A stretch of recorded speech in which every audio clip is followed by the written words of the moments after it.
حتى أهل البدع والأهواء، أهل البدع العقائدية وأهل البدع السياسية. أنا أقول بيننا وبينكم السلف، بيننا وبينكم الكتب، كان فيقول البدع بيننا وبينكم. Qala Syekh Abdul Aziz Al-Rasyid rahimahullah, masih di muka surat 124. Wa fi hadhil ayah, dan di dalam ayat ini, ayat Al-A'raf itu, rattabal muharramat arba'a maratib. Allah Ta'ala mengurutkan, menyusun urut-urutan perkara yang diharamkan itu menjadi 4 tingkatan. Wa bada'a bi ashaliha, dan memulai dengan yang paling mudahnya. Ini beliau ikut ucapan Ibnul Qayyim, dan ini tidak betul. Ibnul Qayyim, kita mengakui keilmuan beliau, tetapi kali ini beliau tidak betul. Masalah yang paling mudahnya adalah fawahish. Padahal kita tahu di segala tafsir manapun yang namanya fahisyah ini bukan dosa-dosa biasa. Bahkan ini dosa yang di yustakdzar, yang dinilai menjijikkan dan buruk. Bukan semata-mata dosa, maka tidak mungkin fahisyah dikatakan ini yang paling mudah. Summa sanna bima huwa asyad tahriman wa huwal ism. Sementara ism jelas dia adalah sesuatu yang lebih umum, dan terkadang ini adalah sesuatu yang sederhana, yaitu sekedar mencium wanita yang bukan mahram, ini dosa, tetapi tidak dikatakan fahisyah. Fahisyah itu yang yang perzinaannya itu. Maka tidak betul urut-urutan yang disebutkan Ibnul Qayyim ini. Yang paling ringan adalah fahisyah, kemudian yang kedua yang lebih keras pengharamannya adalah ism wadzulm. Nah, beliau menyatukan di sini. Sementara kenyataannya Allah memisahkan antara ism dengan baghiyun. Memang baghiyun itu adalah sesuatu yang lebih besar. Karena dia itu adalah mendolimi orang lain, lebih besar daripada mendolimi diri sendiri dosanya itu. Summa sallasa, kemudian membuat tingkatan yang ketiga, bima huwa a'zamu tahriman, dengan sesuatu yang lebih besar pengharamannya, wa huwa syirku billah, yaitu syirik kepada Allah. Ini jelas, dalil-dalil banyak menyatakan syirik itu adalah dosa yang sangat besar. Wa rabba'a, kemudian masuk ke yang keempat, yang bima huwa a'zamu tahriman, dengan yang lebih agung, lebih besar lagi pengharamannya, min dzalika kullih, dari itu semua, wa huwal qawlu 'ala Allahi bila ilm, berbicara atas nama Allah tanpa ilmu. Sementara ini akan terjadi kesulitan dengan kalau kita menggabungkan dalil yang sekian banyak. Misalkan hadis siapa itu? Hadis Ibnu Mas'ud radhiyallahu anhu indal Bukhari wa Muslim. Ya Rasulullah, ayyu dzambi a'dzam? Wahai Rasulullah, dosa apa yang paling besar? Rasulullah memulai dengan Anta ja'ala lillahi niddan wa huwa khalaqak. Engkau menjadikan adanya tandingan untuk Allah padahal Allah yang menciptakanmu. Ternyata dosa besar secara mutlak adalah adalah kesyirikan. Dan dalil yang lain, hadis Abi Dzar dan yang seterusnya. Makanya sebagian ulama kita tanya, gimana kita menggabungkan dalil-dalil ini dengan ucapan Ibnul Qayyim ini? Maka beliau mengatakan tetap dosa yang terbesar adalah syirik. Kalam Ibnul Qayyim ini keliru kalau menjadikan ini sebagai tingkatan. Hanya saja memang yang terakhir, bicara atas nama Allah tanpa ilmu, ini lebih umum, dia mencakup sekian banyak jenis dosa. Tetapi kalau dikatakan ini sebagai tingkatan sebagaimana disebutkan tadi, maka ini tidak betul. Makanya tidak ada ulama yang mengatakan bahwasanya bid'ah secara umum, bukan bid'ah yang sampai tingkat syirkul akbar, dia lebih besar dari syirik. Ini tidak betul. Makanya mubtadi' dia masih muslim secara umum. Adapun musyrik secara umum adalah kafir, kecuali kalau dirinci dulu ini bid'ah apa atau ini syirik apa. Tapi secara umum jelas mubtadi' ini masih lebih ringan dosanya daripada musyrik. Maka bagaimana mungkin sementara mubtadi' ini sumber dosanya bicara atas nama Allah tanpa ilmu. Maka pembagian dengan tingkatan urutan ini tadi adalah keliru. Dan memang dalil di dalam Al-Qur'an sendiri dalam ayat tadi tidak menyatakan bahwasanya pakai summa atau fa, tetapi pakai wawu. Sementara wawu dia adalah dia adalah mutlaqul jama' la yadullu ala tartib. Wawu sendiri sekedar menunjukkan gabungan, yaitu ini haram, ini juga haram, ini juga diharamkan, tanpa menunjukkan urutan. Walaupun memang kenyataannya kebanyakan orang Arab ketika berbicara dia akan memulai dengan yang lebih penting, baru yang berikutnya dan berikutnya, sehingga terkadang walaupun wawu dia menunjukkan urutan. Tetapi kalau seperti itu malah kita akan terbantah lagi, yaitu maksudnya Ibnul Qayyim akan terbantah kalau orang Arab itu memulai pembahasan dengan yang paling penting, justru apa berarti? Justru yang syirik dibelakangkan. Bahkan yang bicara atas nama Allah lebih paling belakang lagi. Maka jelas ini lebih tidak menunjukkan apa yang diinginkan oleh Ibnul Qayyim. Jadi semuanya adalah berbahaya, semuanya adalah dosa, tetapi tetap yang paling besar adalah dengan dalil-dalil yang lain adalah syirik besar, yaitu kesyirikan, jenis dosa kesyirikan. Dan itulah yang betul. Dan kalam Ibnul Qayyim tadi dia sebentar. Untuk yang di atasnya tadi yang kita baca terakhir kemarin itu mungkin ana salah lihat kan, yaitu dia di Madarijus Salikin yang pertama muka surat 372, yaitu mengatakan fafihi tahrimul qauli 'ala Allahi bila ilm dan seterusnya sampai ila akhirih. Ini adalah Madarijus Salikin yang pertama muka surat 372. Adapun yang sekarang itu adalah di I'lamul Muwaqqi'in yang pertama muka surat 38. Salah lihat angka. Harusnya ini penambarannya nomor kedua, sementara yang semalam itu nomor 1. Baik. Kita kemudian masuk kepada ayat-ayat yang disebutkan di dalam Aqidah Wasithiyah lagi. Qala Syekhul Islam rahimahullah wa qauluhu ta'ala ar-Rahmanu 'alal arsy istawa. Ar-Rahman di atas arsy dia itu istiwa, meninggi, yaitu menetap dan seterusnya. Istilah istiwa sebagaimana disebutkan Ibnul Qayyim dari jumhur ulama, dia memiliki kurang lebih 4 makna. Istawa ala maksudnya, bukan istiwa saja, tapi istawa ala. Yang pertama adalah ala, meninggi. Irtafa'a, sama meninggi. Yang ketiga adalah istaqarra, yaitu menetap. Kemudian yang keempat ana lupa itu.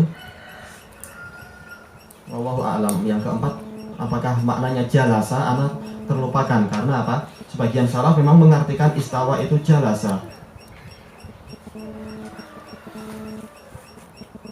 Imam Az-Zahabi mengingkari adanya apa? Istaqarra, makna dari istawa, tetapi pengingkaran beliau keliru. Kenapa? Karena ini diambil dari ucapan orang salaf, para ulama salaf yang mereka lebih tahu syariat, lebih tahu apa yang diinginkan Allah dan Rasulnya, telah menetapkan bahwasanya istawa di antara maknanya adalah istaqarra. Kenapa? Lafaz ini ma'ruf di dalam Al-Qur'an. Seperti apa? Kisah Nabi Nuh.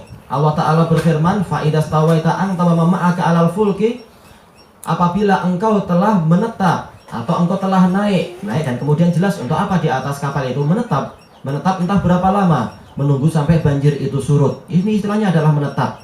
Engkau telah menetap di atas kapal dan seterusnya.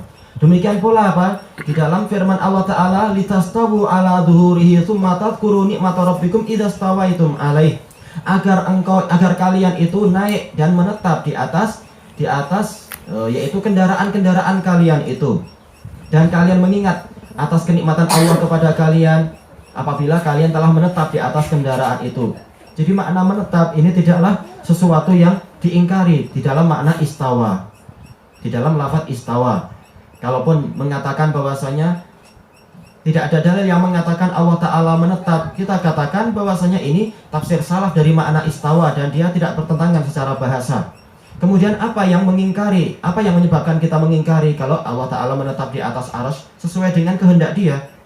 Kalau seseorang dia tinggal di suatu rumah selama 3 hari dengan niat mukim, istilahnya menetap. Sementara Allah Ta'ala telah berapa ribu tahun dia di atas arsy-Nya, terserah dia. Maka tidak ada faktor apapun yang menyebabkan layak kita mengingkari istilah Allah menetap di atas arsy. Tetapi jelas menetapnya Allah tidak sama dengan menetapnya makhluk. Tapi ini kita membahas secara bahasa. Dan disebutkan di sini alal arsy istawa. Dalam ayat yang lain apa? Ayat-ayat yang lain istawa alal arsy. Tapi didahulukan jar majrur li ifadatil hasr wal ikhtisas. Kenapa? Karena memang Allah Ta'ala dia meninggi. Meningginya boleh jadi di mana saja dia meninggi. Dalam artian apa? Tinggi di atas langitnya, di atas bumi pun Allah Ta'ala istilahnya adalah tinggi, lebih tinggi dari bumi, di atas segalanya, di atas apa lagi? Di atas air dan juga di atas kursinya dia, yaitu Allah lebih tinggi dari segalanya. Tapi khusus untuk istawa ini hanyalah di atas arsy. Maka tidak boleh dikatakan Allah istawa di atas kursi, di atas air, di atas langit, di atas bumi, tidak boleh. Istawa ini khusus untuk arsy saja. Makanya Walaupun istawa artinya adalah ala, meninggi, tetapi ada perbedaan antara istawa dengan ala. Dan ini dibahas oleh para ulama di dalam kitab-kitab aqidah. Tentang apa? Apa perbedaan sifat Allah sifatul ulu dengan sifat istiwa? Artinya kalau dalam bahasa kita sama-sama tinggi. Maka para ulama mengatakan ada perbedaan antara al-ulu dengan al-istiwa. Ulu ini dia mutlak. Allah tinggi di atas segalanya, di atas arsy, juga dia lebih tinggi daripada kursi, lebih tinggi daripada air, lebih tinggi daripada langit dan bumi dan segalanya. Dia lebih tinggi dari seluruh makhluk. Sementara untuk istawa ini khusus untuk arsy saja. Tinggi di atas arsy-nya, tinggi menetap bersemayam dan semacam itu. Yang kedua, al-ulu ini adalah sifatul dzat. Sementara istiwa ini adalah sifatu al-fi'il, yaitu dari sisi zatnya sejak zaman azali tanpa ada batas awal sampai kapanpun Allah Ta'ala itu disifati ulu, tinggi di atas segalanya. Walaupun dia tidak sedang menetap di atas arsy, walaupun dia belum menciptakan langit dan bumi, karena Allah Ta'ala meninggi di atas arsy nanti setelah menciptakan langit dan bumi. Nah, sebelum itu tetap Allah Ta'ala disifati tinggi di atas segalanya. Adapun untuk masalah alistiwa, dia adalah sifat fi'liyah, yaitu Allah Ta'ala meninggi di atas arsy-nya sesuai dengan kehendak dia. Jadi kalau dari sisi al-ulu ini sifat dzatiyah, terus menerus Allah disifati dengan ketinggian. Adapun kalau istiwa ini sifat fi'liyah, terkait dengan kehendak Allah. Dan ternyata Allah hanya berkehendak untuk apa? Istiwanya di atas arsy. Dan itu adalah setelah menciptakan langit dan bumi. Itu beberapa perbedaan antara apa? Ulu dengan istiwa. Makanya untuk masalah istiwa ini khusus di atas arsy saja. Baik, kata Syekhul Islam fi sab'ati mawadhi', yaitu Allah menyebutkan dirinya istiwa di atas arsy itu ada di 7 tempat. Fi suratil A'raf, fi qaulihi subhana inna rabbakumullahu alladzi khalaqas samawati wal arda fi sittati ayyam tsumma stawa 'alal arsy. Sesungguhnya Rabb kalian adalah Allah yang menciptakan seluruh langit dan bumi selama 6 hari, kemudian dia istiwa di atas arsy-Nya. Baik, disebutkan di 7 tempat. Seandainya hanya 1 tempat saja, itu pun wajib para makhluk itu mengimani. Bagaimana sampai dia diulang di 7 tempat? Ternyata orang-orang yang terpikat atau tergelincir di dalam akidah falasifah, mereka tetap tidak percaya Allah Ta'ala itu tinggi di atas arsy-Nya, tidak percaya dengan kalamullah. Padahal jelas ayat-ayat ini telah jelas mengatakan Allah istawa di atas arsy, tapi mereka justru mengatakan apa? Dohir Al-Quran wa sunnah ini kufur. Na'udzubillah, ini kalam yang sangat lancang. Sementara jelas yang namanya bahasa, yang namanya khitabah, dialog, itu jelas dari dohirnya. Dari mana kita paham saudara kita ingin ke bilik tandas? Dari dohir kalamnya. Oh, saya nak ke belakang. Paham kita, dohirnya menunjukkan dia ingin ke bilik tandas, bukan ingin ke dia makanan. Paham kita yang dia inginkan. Makanya Ibnul Qayyim mengatakan seandainya kalam itu hukumnya adalah bukan dari dohirnya, setiap kali ucapan harus ditakwil, maka akan kacau seluruh dialog di alam semesta ini. Dan seluruh keinginan-keinginan dan transaksi akan berantakan. Orang sudah perjanjian, saya beli kereta Anda dengan 1 juta misalkan. Ternyata ketika ditanya mana pembayarannya, enggak, ini maksud saya kemarin, padahal sudah ambil keretanya. Maksud saya 1 juta itu adalah 1.000. Wah, ini enggak boleh. Dohirnya 1 juta adalah 1 juta, enggak boleh dirubah kecuali dengan apa? Kecuali dengan korinah yang menunjukkan dia tidak menginginkan itu. Maka hukum asal seluruh dialog di alam semesta dengan bahasa apapun adalah dari dohirnya. Dan itu adalah perkara yang telah dipahami orang yang berakal. Tapi memang kalau kita ikut akidah falasifah, akal kita justru akan rusak. Jadi nggak berakal memang. Sebagaimana pengakuan para ahli filsafat yang tobat sendiri, memang akal kami jadi kacau ketika kami belajar filsafat itu. Jadi kita baca sedikit.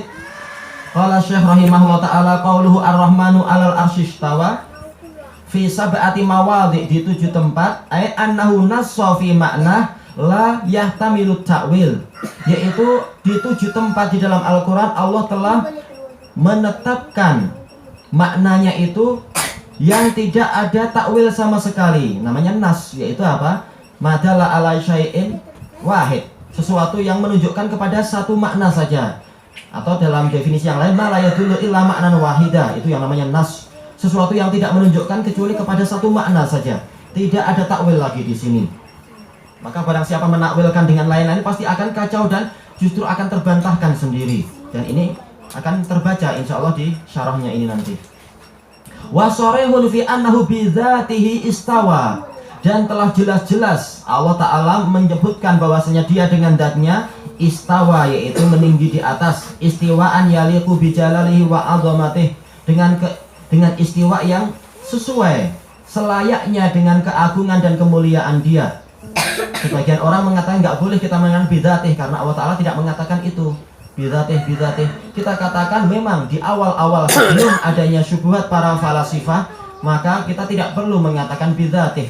Tetapi manakala sekarang mereka membuat syubhat bahwasanya Allah di mana-mana dan seterusnya dengan dalil ini, dengan dalil itu, maka ahlus sunnah wa jamaah, para a'imah mereka terang-terang mengatakan Allah zatnya di atas arsy. Yang di mana-mana adalah ilmunya, yang di mana-mana adalah pengetahuannya, pengawasannya dan seterusnya. Maka tidak boleh di zaman sekarang kita mengingkari penggunaan lafaz bidzatih. Kenapa? Karena memang ini adalah keharusan. Untuk apa? Untuk menerangkan, membantah syubhat orang-orang tadi. Sebagaimana dulu para ulama, bahkan dalil dari Al-Quran wa Sunnah dan ucapan salaf, tidak ada istilah sifat terbagi dua, sifat dzatiyah, sifat fi'liyah, nggak ada. Tidak perlu, karena apa? Para ulama mutaqaddimun, mereka ketika menjelaskan sifat-sifat Allah, semuanya jadi satu. Antara sifat dzatiyah, sifat fi'liyah, semua jadi satu, sebagaimana Al-Quran juga seperti itu. Tetapi manakala Mu'tazilah mulai membuat peraguan, maka para ahlus-sunnah terpaksa untuk menerangkan ini sifat dzatiyah, ini sifat fi'liyah, dan begini, dan memang itu mengharuskan, makamnya mengharuskan untuk membagi seperti itu agar orang tidak terkacaukan. Jadi tidak boleh orang mengatakan seperti itu tadi, oh ini nggak boleh kita bilang ini bidzatihi, atau tidak boleh sifat terbagi menjadi dua dan seterusnya, karena ini memang mengharuskan. Sesuai dengan apa? Sesuai dengan syubhat-syubhat yang ada, dibantah dengan apa? Dibantah dengan bantahan yang jelas semacam tadi.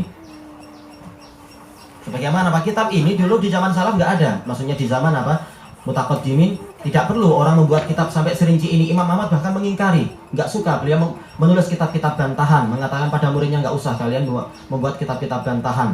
Tapi ketika syubhat semakin banyak, akhirnya Imam Ahmad sendiri membuat kitab-kitab bantahan.